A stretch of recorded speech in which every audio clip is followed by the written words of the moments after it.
Город воинской славы, город-герой. Делегация ЦК КПРФ во главе с Николаем Харитоновым в эти дни находится в Волгограде. В первый день визита коммунисты посетили памятные места. Побывали на Мамаевом кургане. Подробности в нашем репортаже.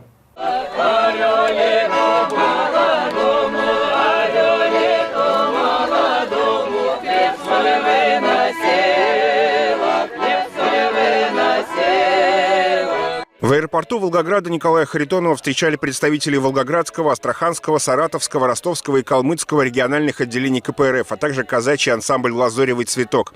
В приветственном слове кандидат на пост президента отметил, в Сталинградской битве решалась судьба СССР, всего советского народа. Поэтому я уже, когда мы бывали в Хабаровске, в других городах Дальнего Востока, многие люди говорили, что «но почему до сих пор не вернули городу название Сталинград?» Я об этом сказал вслух.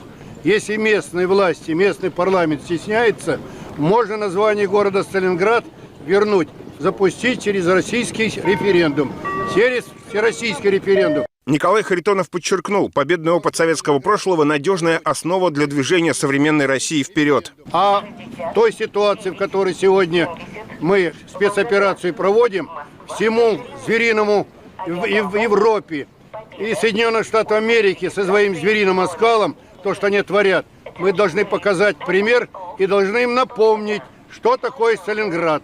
Победа будет обязательно за нами. А Сталинград, само имя ведет в бой. И я думаю, что наши бойцы, солдаты, офицеры прекрасно понимают и знают. Победа будет за нами. А городу вернуть звание Сталинград.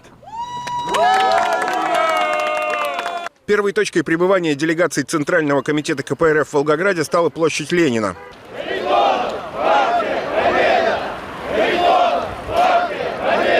Там гостей из Москвы встретили коммунисты, комсомольцы, представители региональных отделений народно-патриотических организаций. Делегация ЦК КПРФ возложила цветы к памятнику основателю советского государства.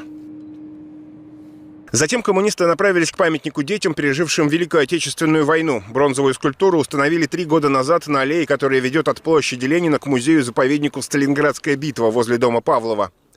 Уже на территории этого комплекса делегация ЦК КПРФ почтила память Иосифа Сталина, маршалов Советского Союза Георгия Жукова и Александра Василевского. Их бюсты были установлены здесь в 2023 году. Жемчужиной комплекса по праву считается полотно панорамы «Разгром немецко-фашистских войск под Сталинградом», написанное военными художниками в студии Грекова. За весь период Сталинградского сражения было взято в плен до 240 тысяч вражеских солдат. В целом враг потерял убитыми, пленными, ранеными до 1 500 000 человек. Сюжет панорамы – заключительный этап Сталинградской битвы, операция «Кольцо». Этот музейный объект был открыт для посетителей в 1982 году. На сегодняшний день панорама является самым крупным живописным полотном в России.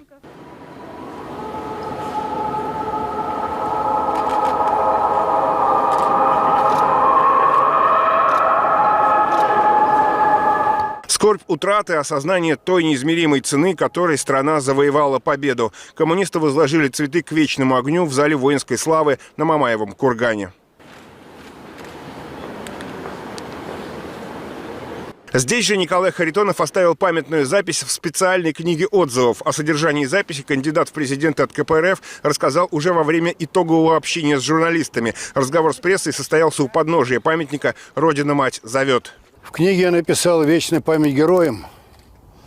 Сегодня мне пришлось и в музее, и здесь написать.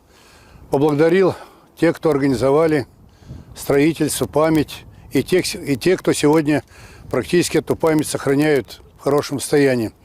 И говоря о своей поездке, избирательный марафон подходит к концу. Я, как сибиряк-новосибирец, не мог не приехать сюда. Почему? Потому что большое количество сибирских дивизий, архивы по-разному говорят, но около 20 сибирских дивизий были здесь и стояли насмерть. Первый заместитель председателя ЦК КПРФ Юрий Афонин еще раз подчеркнул, победный опыт советской эпохи с каждым днем становится все актуальней. Для Коммунистической партии Российской Федерации, для нашего большого народно-патриотического союза и для председателя ЦК КПРФ Геннадия Андреевича Зюганова это святая земля. Мы преклоняемся перед подвигом солдат Красной Армии, тех, кто защищал город, перед детьми войны. которые должны получить поддержку в это непростое время.